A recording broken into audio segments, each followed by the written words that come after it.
भाई कमाल कर दिया आज तो ना चंडीगढ़ वालों ने। और अमरिंदर और उसकी टीम ने आज बहुत धमाल मचाया चंडीगढ़ के अंदर। उसका कारण बताता हूँ। सबसे पहली बात कि चंडीगढ़ को ये माना जाता है कि चंडीगढ़ के लोग सोए हुए हैं और वो इतने मतलबी हैं कि एक दूसरे के लिए बिल्कुल आवाज़ नहीं उठा पाते, उठाते ही नहीं या आदत ही नहीं है उनको। लेकिन यहाँ जनता सरकार मोर्चा के केस में थोड़ा सा केस डिफरेंट है। दरअसल क्या हुआ कि सेक्टर 10 में बिना बच्चों को बताए और ज़बरदस्ती वो अमृत प्याले लगाए जा रहे थे बच्चों को। और जब माँ बाप को पता चला तो एक बच्चे की मासी ने अपनी टीम से संपर्क किया और फिर जो ग्रुप है उसमें लोगों ने अपने मैसेजेस सर्कुलेट किए कि हम लोग वहाँ पहुँच रहे हैं। अपने कुछ साथी वहाँ पहुँचे और पहुँचकर प्रिंसिपल को समझाने की कोशिश की। अमरिंदर, दारा सिंह, राहुल पांडे, रजत और पिनाक, धर्मपाल, बबलू कोरी, बंटी, राम, पूनम और किरण। ये किरण जो हैं ये डॉक्टर BRC की क्लासमेट भी रही हैं और ऑर्गेनिक चीज़ों पे भी काम कर रहे हैं। राहुल जो है वो राम दरबार से बहुत पहले दिन से काम कर रहे हैं। पिनाक भाई भी बहुत अरसे से, और अमरिंदर का तो सबको मालूम ही है। तो जब उन लोगों ने वहाँ पहुँच करके और शुरुआत की कि हम लोग आपकी आवाज़ बनेंगे, तो लोगों ने साथ आकर के साथ दिया।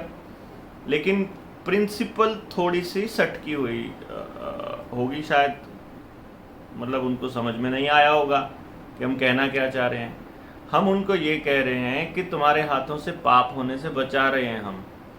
किसी बच्चे को ज़िंदगी भर के लिए अपाहिज कर देना ये किसी शिक्षक का धर्म नहीं है। लेकिन वो नहीं मानी और उन्होंने पुलिस में फ़ोन कर दिया। 100 नंबर पे कॉल चली गई, पुलिस आई, उनको गाड़ियों में बिठा करके सेक्टर 3 के थाने में ले गई। लेकिन वहाँ जाने के बाद जब हमारी टीम ने पूरे तर्कपूर्ण तरीके से SHO को बताया, तो SHO साहब ने बाकायदा स्कूल की प्रिंसिपल को फ़ोन करके बोला कि अब नोटिस बोर्ड पर हिंदी और अंग्रेज़ी दोनों में लिखना पड़ेगा कि ये तुम्हारा अपना अधिकार है बच्चों, कि तुम मना कर सकते हो और ये लेना ना लेना पूर्णतः स्वैच्छिक है। यहाँ तक पूरी टीम बधाई की पात्र है। और यहाँ के बाद एक चेतावनी है बाकी सब लोगों के लिए। अभी तक किसी भी स्कूल के टीचर ने किसी भी बच्चे को, किसी भी बच्चे के माँ बाप को साइड इफ़ेक्ट की लिस्ट प्रिंट आउट करके नहीं दी है। ना ही क्लासरूम में बताया है और ना ही कहीं पर पेरेंट्स को बुला करके बताया है। आप कुछ भी काम करते हो, आपका बच्चा इन टीचर्स के भरोसे है और ये टीचर्स सच्ची में राक्षस बन करके आपके बच्चों के ऊपर टूट पड़ने को तैयार बैठे हैं, क्योंकि इनको अपनी सैलरी निकलवानी है, क्योंकि इनको सरकार के टारगेट पूरे करने हैं, क्योंकि अपने अधिकारियों की चापलूसी करनी है, क्योंकि इनको अपनी मान्यता बचानी है, क्योंकि इनको मतलब ये इतने वाहियात हो चुके हैं जो टीचर्स बच्चों को उनके साइड इफ़ेक्ट नहीं बताते हैं। जिस टीचर को जानना हो हमसे संपर्क करें, हम बताएंगे आपको। 9518170000 पे मैसेज कर दीजिए, हम आपको बताएंगे इसके क्या क्या साइड इफ़ेक्ट्स हैं। बताइए आप कहाँ पढ़ाते हैं और आप जानना चाहते हैं, क्योंकि आपके बच्चों का नंबर भी आएगा। अभी जो हार्ट अटैक्स आ रहे हैं, ब्रेन हेमरेज हो रहे हैं, लकवा मार रहा है, एलर्जी हो रही है, ये सब के सब बूटी का ही साइड इफ़ेक्ट है। लेकिन आपको बताया क्या जाएगा कि कैंसर होगा ज़रूर, लेकिन वो गलत खराब दूध पीने से होगा। भारत की 85% जनसंख्या जो है वो कैंसर से ग्रसित होगी 2025 तक। ये वर्ल्ड हेल्थ ऑर्गेनाइजेशन ने दावा किया था और उन्होंने कसूरवार ठहराया था दूध को। मैं आपको बता देता हूँ, वो बूटी का तैयारी कर रहे थे बहुत पहले से, वो उसके लिए बता रहे थे। दूसरा कह रहे हैं कि ना DJ की तेज आवाज़ से हार्ट अटैक हो गया। हमको बुड़बक समझाया गया। हमको नहीं मालूम है क्या कि जो बूटी के साइड इफ़ेक्ट हैं उनको किसी किसी चीज़ का साइड इफ़ेक्ट बताया जा रहा है। कभी कहेंगे गलत तरीके से नहाने से हार्ट अटैक हो रहा है, कभी कहेंगे गर्मी की वजह से हो रहा है, कभी कहेंगे सर्दी की वजह से हो रहा है, कभी कहेंगे कि ज़्यादा जोर से बोलने से हो रहा है, कभी कहेंगे खान पान की वजह से हो रहा है, कभी कह रहे हैं टेंशन में हैं लोग इसलिए हो रहा है। लेकिन ये नहीं बताएंगे कि असल में ये सब इस अमृत प्याले और इस बूटी के कारण हो रहा है। लेकिन आएगा समझ, आप लोगों को बोलते रहना है। जो बाकी के साथी हैं, जितने भी अवेकन इंडिया मूवमेंट के साथी हैं, जितने भी जनता सरकार मोर्चा के साथी हैं, उन सब से हालांकि अगर हम देखें तो इनमें कोई फ़र्क नहीं मिलेगा। बस अपनी अपनी समझ का फ़र्क है कि कौन किसके साथ कनेक्ट है। अदरवाइज़ मैं समझता हूँ कि सभी लोग एक ही हैं। अगर जागे हुए लोगों की बात करेंगे तो ब्रांड में उलझना बिल्कुल नहीं है आपने। आप अवेकन इंडिया मूवमेंट के साथ काम कर रहे हो, आप जनता सरकार मोर्चा के कर रहे हो, आप किसी और चीज़ के साथ कर रहे हो, वी रियली डोंट केयर। आपको केवल अपना देखना है कि जिसके साथ आप काम कर रहे हो, जो लीडर्स हैं, जो आपके साथ बैठ खड़े हैं, उस वक्त आप लोग एक दूसरे के ऊपर पूरा भरोसा करें। और एक तरह से जो आज की जो ये मीटिंग रही और आज का जो ये इंसिडेंट रहा, ये इतनी शानदार रही कि जैसे ही हमारे पास खबर आई कि हमारी टीम को पकड़ लिया है पुलिस ने, तो हमने अपने लोगों को सचेत कर दिया। सीआईडी के लोगों को भी पहुंच गई हमारी वीडियो, हमने डाल दी थी कि व्हाट्सएप ग्रुप्स के अंदर कि साथियों को पकड़ लिया है, हम लोग मीटिंग कर रहे हैं, यहाँ से हरियाणा से भी चल पड़ेंगे अगर ज़्यादा बकवास करी तो। वो तो उन्होंने बातचीत करके कन्विंस होकर के ही छोड़ दिया। शायद कोई अक्ल वाला खानदानी पुलिस वाला होगा एसएचओ। अदरवाइज़ कुछ लोग इतने वाहियात होते हैं कि उनको ये समझ में नहीं आता कि ये तुम्हारे बच्चों को बचाने की लड़ाई लड़ रहे हैं और वो उन्हीं के ऊपर केस करने की बात करते हैं। एनीवेज, बहुत ही शानदार मतलब ये रहा, क्योंकि हम लोग ये चाहते थे कि लोग अपने आप से घरों से निकल करके अपने पड़ोस को बचाने के लिए निकलें। हालांकि उस पड़ोस को फ़र्क नहीं पड़ रहा होगा जिसको बचाने के लिए हम निकले हैं। उनको शायद लग रहा होगा कि हम सरकारों का विरोध करने के लिए ऐसा कुछ कर रहे हैं, पर यकीन मानिए सरकारें आपके साथ बहुत बड़ा धोखा कर रही हैं। आपका जो प्रदेश है वो सर्वेलेंस स्टेट बनता जा रहा है, आपके हाथों से आपकी ज़िंदगी खिसकती जा रही है। आपकी हर चीज़ सरकार से पूछ के किया करोगे, इस तरह का माहौल बनाया जा रहा है। और ये माहौल याद करिए जब 2016 में आप ही के पैसे आप ही को निकलवाने हैं बैंक से और सरकार बताएगी कि आप 20,000 निकाल सकते हैं कि 4,000 निकाल सकते हैं। चुपचाप सुनते रहे आप। अगर सरकारों को किसी इमरजेंसी के अंदर आपके लोकतांत्रिक अधिकारों के हनन करने का हनन करने की परमिशन आप दे दोगे तो सरकारें इमरजेंसियाँ लाती रहेंगी। और अभी तो एपिडेमिक एक्ट है, weapon of mass destruction act है, और यूएपीए, एनएसए, अभी हेल्थ बिल आ रहा है, डब्ल्यूएचओ की ट्रीटी है। ये सब आपका जो संविधान है उसको कचरे का डब्बा बनाने की दिशा में काम चल रहा है। 1897 की जो पेंडेमिक एक्ट है उसके ऊपर भी हम लोग, एपिडेमिक एक्ट जो 1897 का है, उसके ऊपर भी हम लोगों को सोचना पड़ेगा। क्योंकि जब ये डिज़ास्टर मैनेजमेंट एक्ट के ऊपर जब थोड़ा कड़ा रुख अख्तियार किया जनता ने तो इनको हटाना पड़ा। अब एपिडेमिक एक्ट का नंबर है। और फिर जो ये नेशनल हेल्थ बिल लाने का प्लान कर रहे हैं इसका नंबर है। साइड इफ़ेक्ट्स की भी हिसाब किताब लिया जाएगा और बाकी के डिपार्टमेंट्स से भी पूछा जाएगा कि आप लोगों की बर्बादी का जिम्मेदार कौन है। वो डिपार्टमेंट्स भी तो पूछेंगे इनसे। इसी सिलसिले में एक तो 12 और 13 तारीख को कुरुक्षेत्र में जाट धर्मशाला में एक सेमिनार का आयोजन किया जा रहा है, जिसमें जितने भी यूनियन लीडर्स हैं उन सबको इनवाइट किया जा रहा है। कुछ यूनियन लीडर्स के नंबर हमारे पास है, उनको कॉल कर दी गई है, और कुछ के नहीं हैं। आप अरेंज करके दे दीजिए या आप हमें बताइए या उनसे संपर्क कीजिए और उनको बताइए। एक अलग वीडियो भी इस पर हम लोग बना देंगे।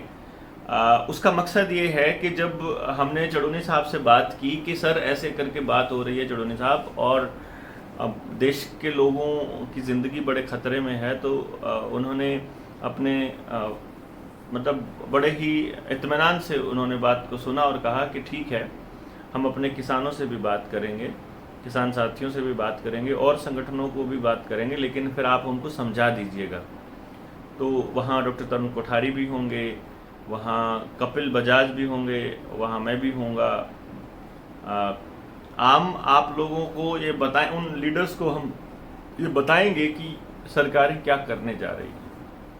तो उस दिशा में ये कदम है कि अगर यूनियन लीडर्स को समझ में आता है कि आपकी LIC का बर्बाद होना, HPCL, BPCL, सरकारी स्कूलों का बर्बाद होना, बैंकों का बर्बाद होना, निजीकरण के जो प्रोसेस चल रही है, हेल वेल सेल का बिकना, ये रेलवे प्लेटफॉर्म बिकना, ये एयरपोर्ट बिकना, ये सड़क बिकना, ये टोल टैक्स का बढ़ना, ये महंगाई का बढ़ना, ये पेट्रोल डीजल का बढ़ना, ये अनाज कम रहना, सारा अनाज साइलोज में जाना, अंतर्राष्ट्रीय बाजार में से उस सेंसेक्स में से अनाज को निकाल देना, किसान की हालत को बदतर बनाना, महंगाई, बिजली महंगी करना, बिजली की स्केर्सिटी लेकर के आना, ये सब का सब न्यू वर्ल्ड ऑर्डर का हिस्सा है।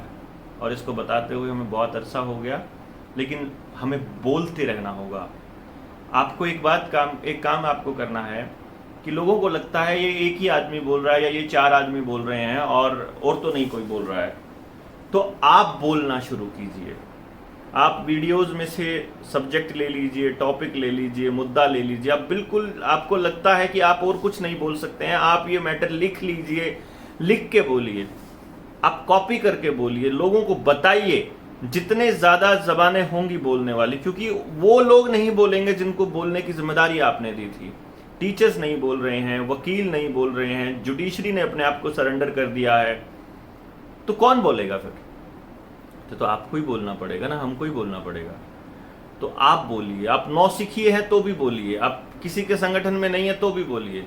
सिर्फ कुछ शब्दों का आपको चयन बचना है, यानी कि जो मुंह पे डालते हैं उसको आप मुंह का छिक्का कहिए, मुंह का कच्छा कहिए, आप उसको सिंबल ऑफ स्लेवरी कहिए, गुलामी का प्रतीक बोलिए, आप जो मर्जी बोलिए, एक कपड़ा बोलिए मुंह वाला है। आप जो ये लगाते हैं सुई, इसको आप कुछ भी बोलिए, लेकिन आप ये नहीं बोल सकते कि मैं उल्टा बोल देता हूँ, काटी लगा रहे हैं, या फिर वैक्स डैश सीन में डैश हटा देंगे बीच में से तो पता चल जाएगा आपको कि मैं क्या बोल रहा हूँ। अब ये शब्द का इस्तेमाल करने पे पाबंदी इन लोगों ने लगाई, तो सोचिए ये आपको कितनी इन्फॉर्मेशन फिल्टर करके दे रहे होंगे। एक बच्चे से मैंने पूछा, बेटा तूने ये क्यों लगाया हुआ है? बोला क्योंकि वायरस है। मैंने कहा फिर यहाँ लगाने से क्या होता है? कहते उससे प्रोटेक्शन होती है। किसने बताया तुमको? कि वहाँ गूगल पे लिखा हुआ है कि यूज़ करना है मार्कस। मैं उल्टा बोल रहा हूँ जानबूझ के। मैंने कहा कि यूज़ करना है मतलब ऐसे थोड़ी है कि तुम यहाँ दाढ़ी पर लगा लोगे तो उससे कुछ हो जाएगा। बस एक फॉल्स होप, एक फॉल्स मतलब अंदर फीलिंग है कि हमने प्रोटेक्शन यूज़ किया है, बस इससे ज़्यादा कुछ नहीं। बट आप लोगों को सोचना होगा कि क्या आप सचमुच सुरक्षित हैं? क्या सच में कोई वायरस है, या ये 2 गुजराती वायरस ही बर्बादी का कारण है आपकी? तो ये सारा हिसाब किताब लेने के लिए जनता सरकार मोर्चा निकलेगा, आपको भी निकलना होगा। लेकिन ज़रूरी है आप बोलें, ज़रूरी है आपकी आवाज़ लोगों तक पहुँचे, क्योंकि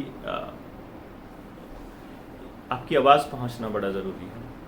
एक कल 11 तारीख परसों को 11 तारीख है, तो जींद में कुछ लोग इकट्ठा हो रहे हैं। कुछ लोग क्या, जो नौजवान साथी हैं जो तैयारी कर रहे थे आर्मी की भर्ती की, और उनके लिए प्रोग्राम था अर्जुन स्टेडियम में। वो कल नहीं होगा, 10 तारीख को नहीं होगा, वो 11 को होगा। तो आप लोग पहुँचिए 11 तारीख को, जींद वाले और आसपास के साथी।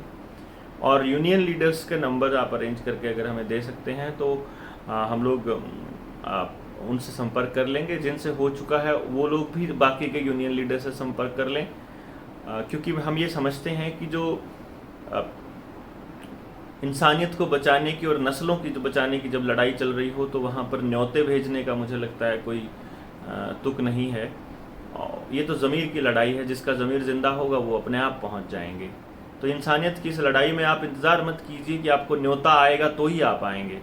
नहीं, हम लोग आपको सीधा कांटेक्ट कर पा रहे हैं तो ये मत समझिएगा कि हम नहीं चाहते हैं कि आप आएँ। सारे संगठन आइए, और आप किसी भी तरह के संगठन में। कुछ लोगों ने बोला कि यहाँ राजनीति पे चर्चा होगी क्योंकि चढ़ोनी साहब चुनाव लड़ चुके हैं। मेरे दोस्तों, हम उस पार्टी के मुखिया के पैर धो धो के पिएंगे जो आदमी आज हमारी आवाज़ बनने चले, कोई पार्टी। लेकिन हमें पता है एस्टैब्लिश पार्टियां नहीं बोलेंगी आपके लिए, तो हमारे बच्चों को जो बचा दे हमारा तो वही मसीहा हो गया भाई।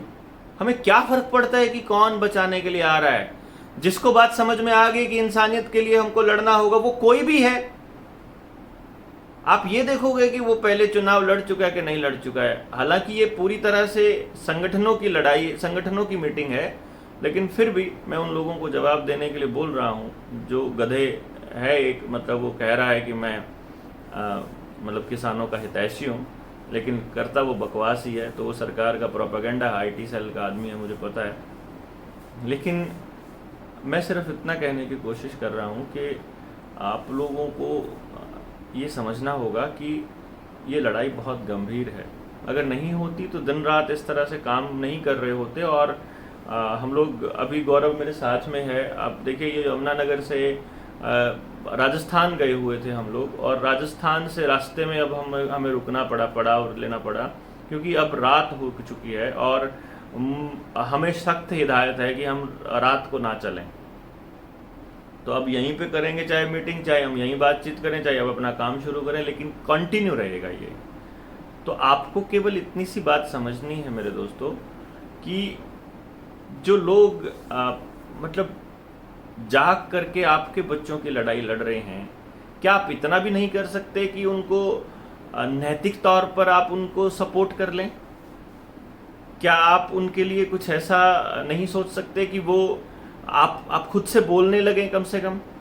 क्योंकि आप नहीं बोलेंगे तो हमारे बोलते रहने का कोई असर नहीं होगा। हमें ये संख्या दिन ब दिन बढ़ानी होगी बोलने वाले लोगों की, और ये बढ़ भी रही है। हालांकि 22 के 22 जिलों में हमारे बहुत क्रांतिकारी योद्धा खड़े हो गए हैं।